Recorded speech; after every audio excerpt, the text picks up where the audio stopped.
Hello, I'm Chris Slisher, and welcome to Turning of the Wheel, an intelligent, lively discussion about astrology, art, and spiritual adventure. Timing is everything, and as the great wheel turns, we are best prepared when we are best informed. Join me as I explore concepts that allow us to broaden our view of the world. You'll hear interesting topics, meet fascinating guests, and discover who you really are. Using the time-tested practices of astrology, you'll learn how to accept change as the great wheel of life turns. Astrology, art, and spiritual adventure on Turning of the Wheel TV with Chris Slisher. Hello and welcome to Turning of the Wheel. My name is Chris Slisher. As you know, this is a show about astrology, art, and spiritual adventure. And today we're going to be talking about a subject that is sort of near and dear to my heart. One of the reasons I enjoy astrology so much is because it acts as a wonderful predictor of timing. It's a wonderful tool to use for timing, especially with major life events. Now, astrology over the course of one's lifetime, there's peaks and valleys that come across any person's life, and they're always going to be there. And one of the things that astrology does is it provides a sense of context for, especially with the outer reaching planets, as to when events are going to come into your life. And so in that regard, it's great for timing, and it's great for planning major life events. Things such as birth, having children, buying houses, changing jobs, moving, all the major big life milestones are incredibly important and can be easily identified using astrology. So in that regard, astrology is very much of a life coach tool, if you think of it in those terms. And my guest today is Lisa Medora. Thank you for coming in today, Lisa. You're so welcome. Thank you. And she is a life coach who uses astrology, one of my big things to do, uses astrology as a help, an aid, and an adjunct tool for life coaching. So it's interesting, you know, when I think about astrology and where it would best be used, I always defer immediately to the first place I look at is the high school guidance counselor.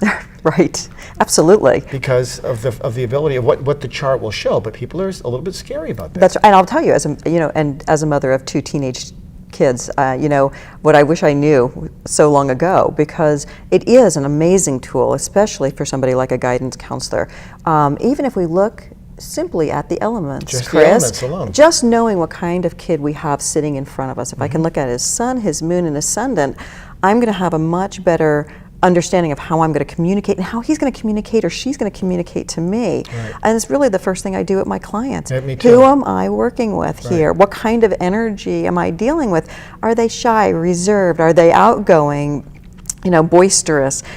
Is there a lot of fire and passion in the chart? Is it, reservation? And to me, that alone sets the stage for really a great does. conversation. It's amazingly accurate. I mean, it's spot on. Yes. And also you're able to find out, I think you can get a very quickly idea of a person's assets and liabilities. So we all are a combination of That's right. both. We've got a lot of assets, we've also got liabilities. And so what the chart does, it'll show us those areas where we see the greatest area for growth and the greatest area for where the potential is. And we could see if a kid is going to be a really good writer or a communicator, he's going to have a large, strong Gemini quality in his chart or in his midheaven. And we would know this would be a good place to go. That's right. It's interesting, in my work, I've had clients who've come to me and they were pushed by their parents to go a certain way. Like I had a client once who was on and he was pushed by his father to be a lawyer. His father was a lawyer, he wanted him to continue on the law practice. They handed it on to him. So he went to law school, did the whole routine, graduated, passed the bar, and started being a lawyer. And then after 3 or 4 years, he just said, this is not right for me. And he went and did an astrology reading with me, and I said to him, you are a very earth-oriented person. You really should be doing something with your hands. Right. And then he contacted me 3 or 4 years later. He said, I quit my job as a lawyer, and I went to become a potter. How wonderful. I love that story. Now, if he had had that experience back in high school, he probably would have saved himself and his father and everybody else a lot of money and been on his journey. And whether, again, can I determine that he's going to be a potter? But no, but just giving, the earth. raising the consciousness of the earth element. I have a very similar story. I remember when I was going off to college, I really wanted to be a teacher, and my father would hear none of it. I was going into business. So as a dutiful daughter, I went on. I actually went on to work on Wall Street. However, I worked in a training and education capacity. So you were teaching. So I ultimately became that teacher. It was so strong within me. But had I looked at my chart early on in life, I would have seen with the Gemini 2nd house and Capricorn 10th house that there was a really, and again, here we've got Virgo in the 6th house, we have a really nice flow of concrete energy that would absolutely support teaching. It also supports business. So it was a really nice blend. So, you could argue that any person will end up eventually where they're supposed to be, which I think is what you will find out when you study the charts. You'll find out exactly the inclinations a person has. The simple fact that I do this, I can tell you there's my Gemini's in my midheaven. This is why I do this. That's right. It's unavoidable. And I was also teaching at some point in my life as well, and I do a lot of teaching as well. That also speaks to that same quality. But in this particular person that I mentioned, he was led by outside interference or intervention, I suppose I should say, forced into an area he didn't want to be in. And then he totally broke out and manifested. So he eventually got to that spot. And you know what I love, going back to the counselor again, and if they're, here's a great workshop for counselors, using astrology, because so many kids today do not have any idea what they want to do. They really don't. They've come through schools, they're totally lost. That's right. And so when you can actually help that child, that kid, a young adult, get in touch with their passion, because you and I both know that when you really follow your passion, whatever that underlying thing, you may not be able to tell exactly what industry it will take you into, but it will take you into a profession or into those, that natural talent and desire of yours. A skill set.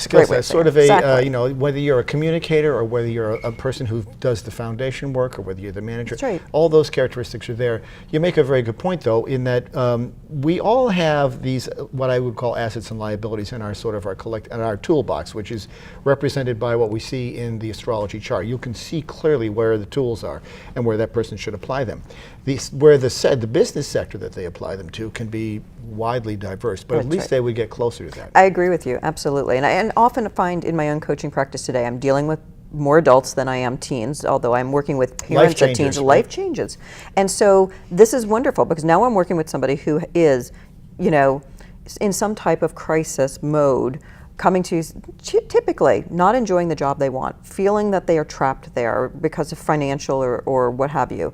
And one of the things that I do with my clients is work with them on, what is your passion? What is it that makes your soul sing? What do you want to do? If you could do anything, forget the mortgage, forget the car payment, forget the kids, if you could just put it aside, and it's really hard to think about, what is it that you would do? And at least now we start to tap into that fountainhead.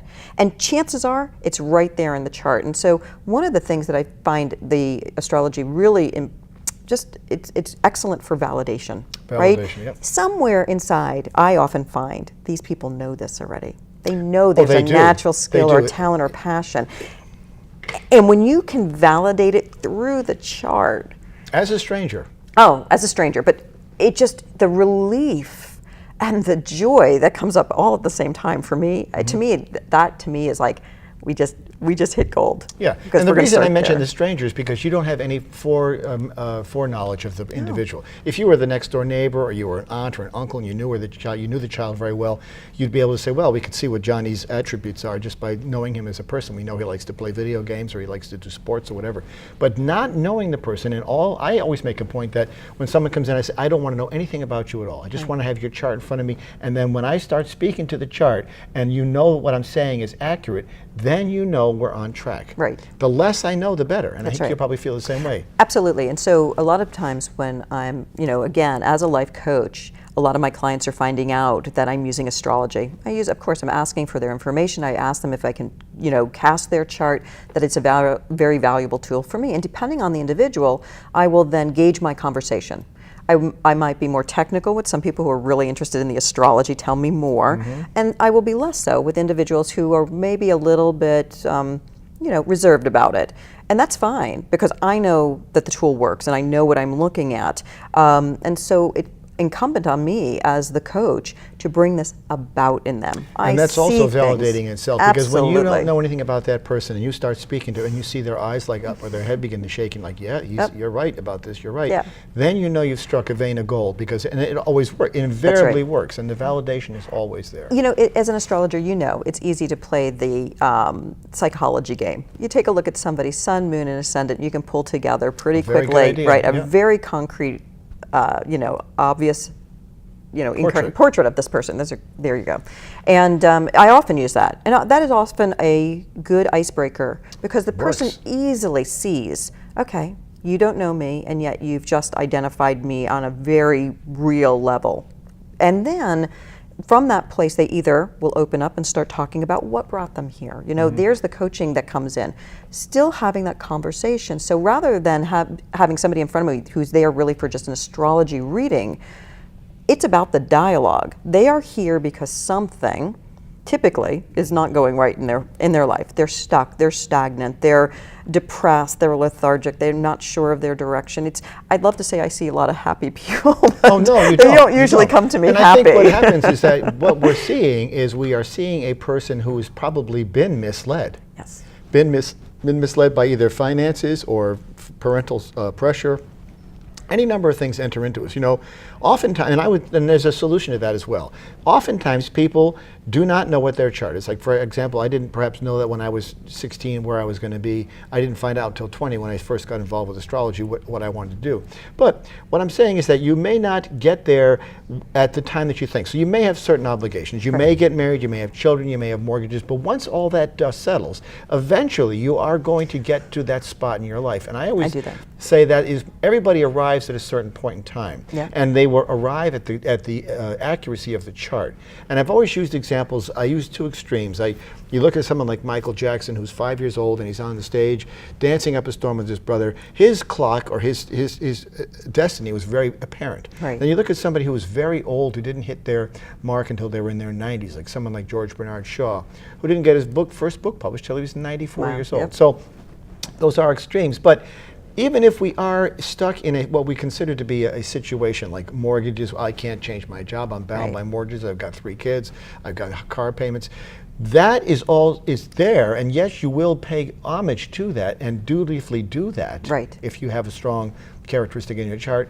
But eventually, you will get to that spot, I think. I agree with you, and I mean, I've worked with clients recently who are in that kind of situation. I've got young children. I'm kind of stuck in a career that's not and that's what's causing them that discomfort. That's absolutely where the discomfort is. It was easy to come to, by the way. You could see the pressure in the chart. So I love, you know, when I'm looking at the transiting sky too, the pressure points. I know it.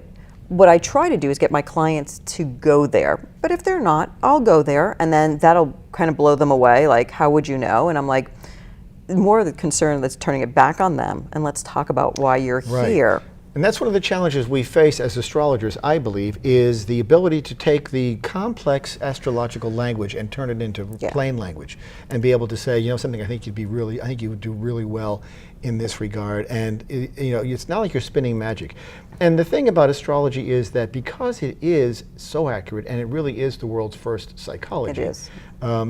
All of the answers are clearly there. It's just a matter, and it's a collection of stories, and all those stories are like puzzle pieces that, when you put together properly through the proper interpretation, will give an accurate representation. And you know, and I often look to my clients' charts, and I'll see again a pressure point, something coming. I understand why they're before me. They're talking to me about it. I'm, you know, in my own mind going, yep, I see this totally in the chart, and I listen. So really, this is the coaching skill that, you know, all of us need to understand.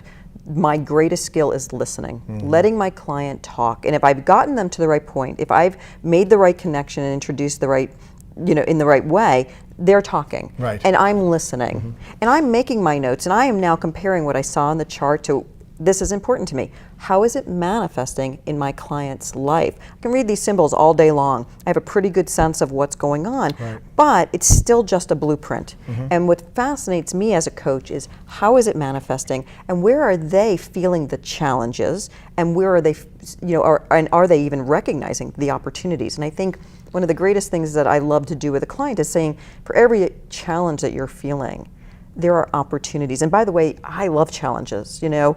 Well, if you didn't have them, you wouldn't move. That's right. And I always explain to my clients, the ones who do come in with a little bit of knowledge of astrology, who say to me, oh, tell me nothing's squaring or nothing's opposing. And I'm like, then this would be dull. Well, you're not going to find it. And the example I always give is if you are a person with a lot of trines in astrology are considered to be an easy aspect.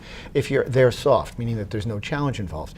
When that happens, that may be a natural proclivity you may have towards a certain skill set, or the ability to communicate, or whatever, or your ability to relate to others. Those might be soft angles. But the challenges come in the squares, and the squares And the best way to look at that is think of a staircase. When we talk about a square, we're talking about a 90-degree angle. So that's 90 degrees. When you look at a staircase, it's all 90 degrees. And when you're climbing those stairs, that is how you progress. That's how you work up. I love that. The staircase is exactly the 90 Exactly. degrees.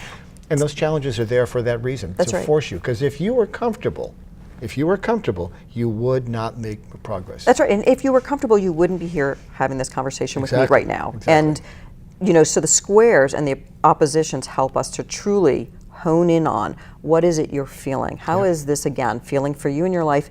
And now you can start to look at what are the opportunities. So what would make that feel better? What are your options? What do you want to do? If we're talking about career, the same is true in relationships and in reaction to anything. Financial, it usually goes back to a career, exactly, or a relationship issue, exactly. When you talk to a psychologist, which I have in the past, they will talk about what's known as a pinch point. And a pinch point is when two people reach a point where they can't seem to find resolution. That is the same thing as similar to the square or the opposition. Exactly. Those are where we see the action in the chart. So right. It's important to be able to recognize that. One of the things that's interesting is that people, I'm not sure if you have this experience, I do, people want to know, they always say, what's going on in my chart? And they always get this there's a sense of underlying fear. And I think you're right in that largely people come just the way they would go to a psychologist. They go at times when they're unhappy. If your things are going well, you're not going to reach out. But if you want to change in your life, if you want to go somewhere else, you're dissatisfied with where you are, you're going to make that choice to see somebody.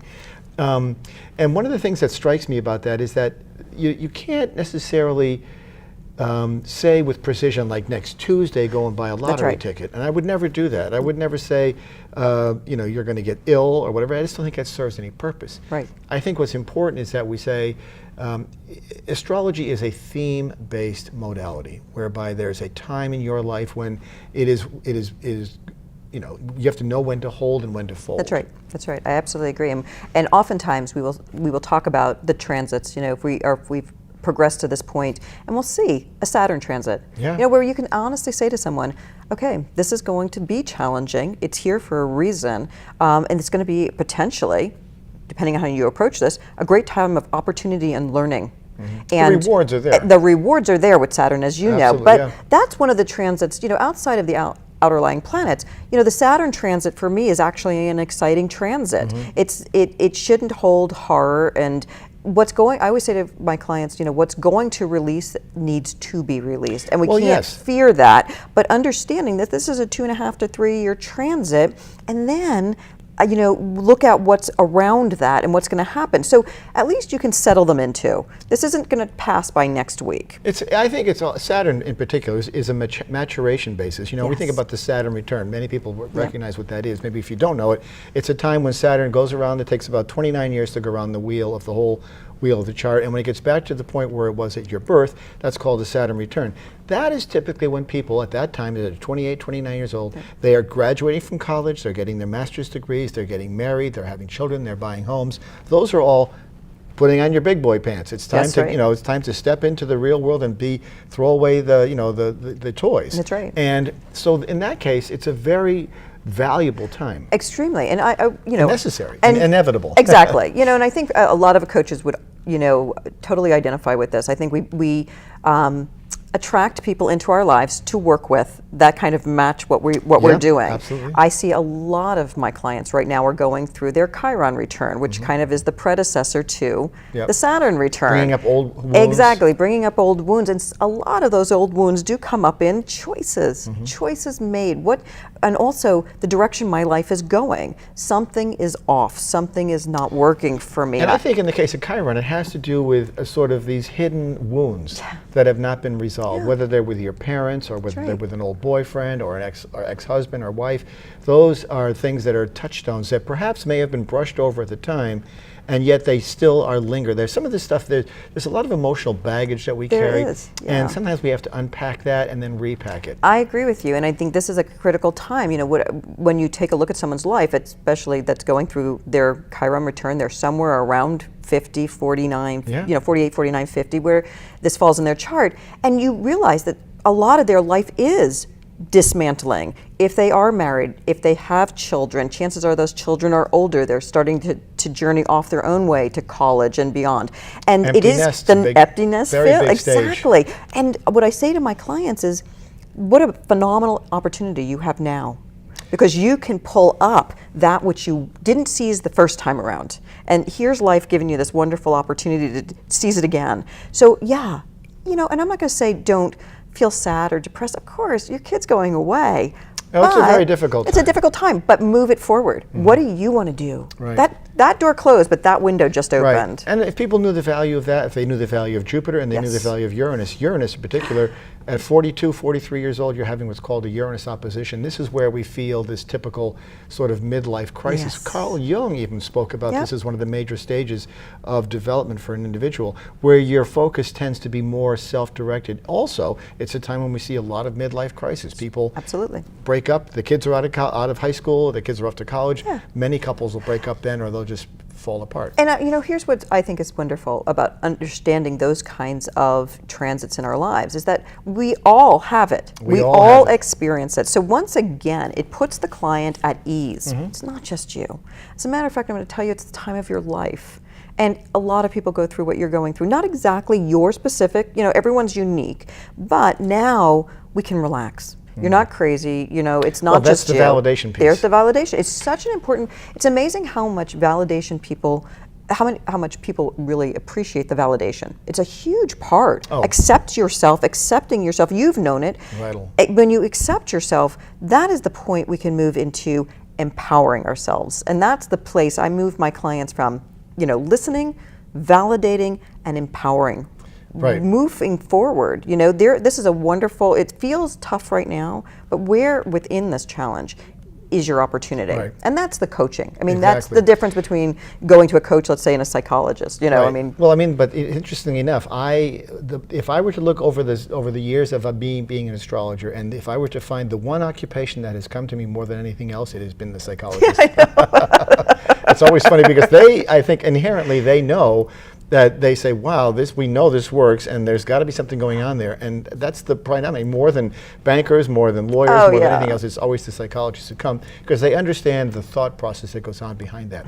When we look at some of these challenges, and the validation piece is critical, because I think what it does, it says to us individual, if life is difficult now, yes, we know, I can tell you, without any foreknowledge of who you are, why that is happening. And I can also tell you that it's going to come and it's also going to go. I was just going to say, this too shall pass. This too shall pass. And you're here and I can actually give you. So we are looking at, for instance, go back just a couple of years ago and all the squares between Uranus and Pluto, right? And now we're a few years away from that. We're still feeling it, though. We're still oh yes, it's not gone. I love the fact that we don't really talk about it much, but it's not gone. But the point is we're getting a little more clarity, or at least I'm starting to see in my practice a little more clarity about what all of shifting was about, or what's kind of the road ahead.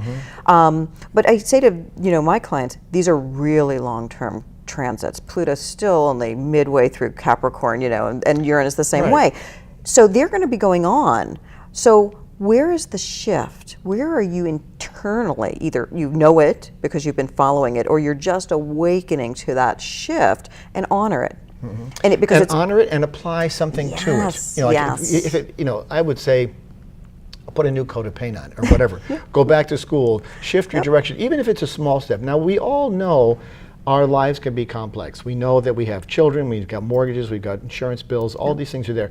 It doesn't require that you jump ship like that guy did. He was young and he could leave the law practice and become a potter if he wanted to.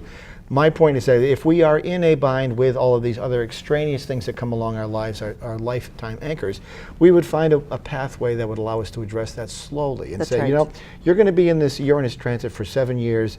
This is where it's happening. It's a time to sort of overturn your apple cart. Why don't you start going back to school at night? Why don't you see what's going on? Exactly. And just take small steps to try to work your way out of it. I had a client just recently who we had that exact conversation, which was, okay, so you're not in a position right now to make these major changes, but what can you do? What small steps can you take? Start planning. How about going back? He wanted to do some coaching, and I said, go, and for soccer, soccer coaching. And I said, go get yourself certified. There's schooling involved in that. Go and do it. Now you're doing it just beyond your kids. So start every weekend coaching a small team, for your community.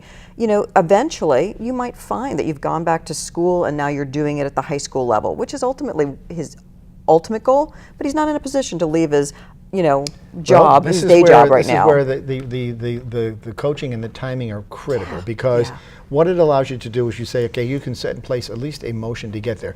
And it's like painting a room. You start at one corner, you work your way around, and you're not going to complete it perhaps all at once, but there you can see that you're making progress. That's and right. There is a change in the colors and the way you're going. That's right. And I see a change in the outward presentation of my clients. They ultimately are happier. They're working towards something, even though their life situation hasn't changed. They're still going to that job every day, and they're still supporting their children and paying the mortgage. But something inside them's changed because they're starting to fulfill that passion that was missing from them. What's interesting? I just ran through my mind that there are some signs that are more open to change than others. Yes, there are. So we know that some of the square signs, the Tauruses, the Leos, the Scorpios, and the Aquarians, those are all square signs. I mean, those are all fixed signs rather, and they are a little bit harder to move. They require a little more pain, I guess, in some ways, or discomfort before they're willing to move. They really have to be pushed in that. Whereas a mutable sign might be more inclined to jump or move. And of course, a cardinal sign is going to just go charging in. And take care of that. I agree. And for more information on that, you can go to my website, turningofthewheel.com. You'll see the different modalities. Those are called the modalities, and they're critical when it comes to understanding an individual. Exactly. Absolutely. Especially they're tied to the elements, and there's a great deal of richness in that type of modality and what those kind of characteristics bring, which is also what we can see when we look at the high school guidance chart. That's right. But the thing is that we have to surmount this sort of underlying what's the word I want? There's a stigma attached to astrology that we have to overcome. And so it forces us in some ways to be a little bit surreptitious about it. Say, well, do you know your birthday, where you're born, and what time? And people often ask, why are you asking that? And they get a little suspicious. But then when the data begins to come, it's really rich. Right. And I'll tell you, I mean, it has enriched my, coaching practice. And people are now starting to understand that I use astrology as part of my coaching practice. So, I had to let go of the fear of what people would think of me because I was an astrologer and a life coach. And when they see it in practice and they experience it, and they have the aha moment. Exactly. They get it. And they have that, word of mouth is golden, because that's what's fueling my business right now. But so I have become a lot less fearful of myself of using, this language. I will say today, I'm an astrologer, and if I have somebody who is, doubtful, then I say, come, sit and let's experience it. Because oftentimes I will say that, and I have found that people, they may not admit it publicly, but they will always be mindful of it privately. So they may not know, they may not come out at a party or whatever and say, oh yeah, I'm a Sagittarius and this is what's going on in my life. They may not subscribe to it, they may roll their eyes, even depending upon their age. Right. But when the truth is there and you start speaking to it, then you know that you're hitting something, That's right. and the validation is there. And it's not something to fear, and it's not as if it's a thing you got to back yourself into. You can have that and be many other things. It's just it's an adjunct. It just it adds such a richness, and like I said, we go very rich. Go back to the validation. It validates us, and it in many ways emboldens us. When we can step into who we really are, our authentic selves. This is what I always say to people: how relieved are you to be able to step into your authentic self? Now live from that place. Live from that place. I It's love a great it. place to start. Thank you so much for Such coming a on pleasure. today. Thank you.